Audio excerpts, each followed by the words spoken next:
நீங்க செல்ஃப் ஸ்டடியா இருக்கலாம் அல்லது வேற ஏதாவது இன்ஸ்டியூட்ல கூட படிக்கலாம். ஆனா நம்மளோட டிப்ஸ் அண்ட் ட்ரிக்ஸை ஃபாலோ பண்ணீங்கன்னா மினிமம் 15 to 25 கொஸ்டின்ஸ் கரெக்டா ஆன்சர் பண்ணலாம். டெய்லி பாருங்க, உங்க ஃப்ரெண்ட்ஸ்க்கு சஜஸ்ட் பண்ணுங்க, லைக் பண்ணுங்க, சப்ஸ்கிரைப் பண்ணுங்க. Welcome to RSK NEET academy. நம்ம எவ்ரிடே பார்த்தோம்னா பிசிக்ஸ்ல ஒரு டிப்ஸ் அண்ட் ட்ரிக்ஸ் அப்படிங்கிற வீடியோவை நம்ம பார்த்துட்டு இருக்கோம். Trick number 73. இதுல யூனிட்ஸ் அண்ட் மெஷர்மெண்ட் அப்படிங்கிற சாப்டர்ல வெர்னியர் கேலிப்பர். இதுக்கு முன்ன ஆரம்பத்துல யூனிட்ஸ் அண்ட் மெஷர்மெண்டா இருந்துச்சு. இப்போ இந்த பிராக்டிகல் எக்ஸ்பெரிமெண்ட் எல்லாம் சேர்த்து எக்ஸ்பெரிமெண்டல் டெக்னிக்ஸ் கொடுத்துட்டாங்க. அப்ப எக்ஸ்பெரிமெண்டல் டெக்னிக்ல இருக்கக்கூடிய வெர்னியர் கேலிப்பர் இதுல என்ன கொஸ்டின்ஸ் கேட்டிருக்காங்க அப்படிங்கறத பார்க்கலாம். பாருங்க, consider the diameter of a spherical object being measured with the help of a vernier caliper.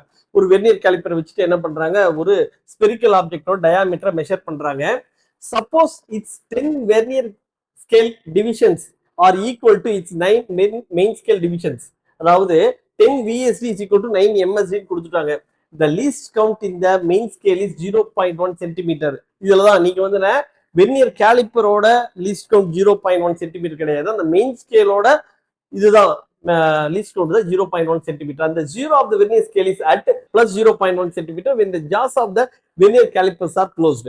If the main scale reading for the diameter is m is equal to 5 centimeter and the number of coinciding vernier divisions is 8, the measured diameter after zero error correction is okay. இப்படி கேக்குறாங்க.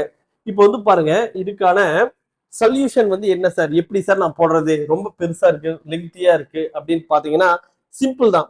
நீங்க பயப்பட தேவையில்லை. இந்த paragraph மட்டும் கொஞ்சம் பெருசா இருக்கு, அதை படிக்கிற அளவுக்கு உங்களுக்கு டைம் தேவை, அவ்வளவுதான்.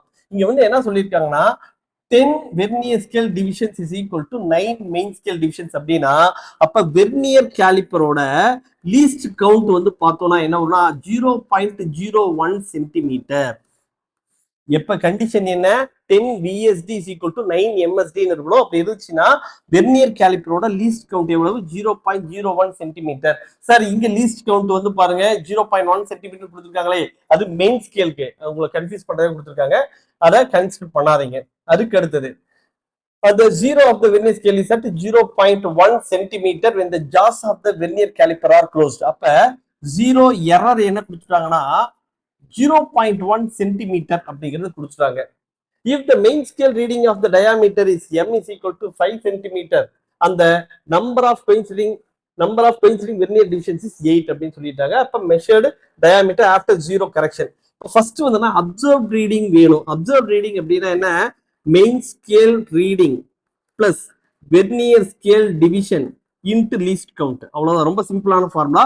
மெயின் ஸ்கேல் ரீடிங் எவ்வளவு கொடுத்துருக்காங்க பாருங்க, நமக்கு 5 சென்டிமீட்டர் அப்படிங்கிறது கொடுத்துருக்காங்க. அப்ப 5 பிளஸ் வெர்னியர் ஸ்கேல் டிவிஷன் எவ்வளவு கொடுத்துருக்காங்க, 8 அப்படிங்கிறது கொடுத்துருக்காங்க.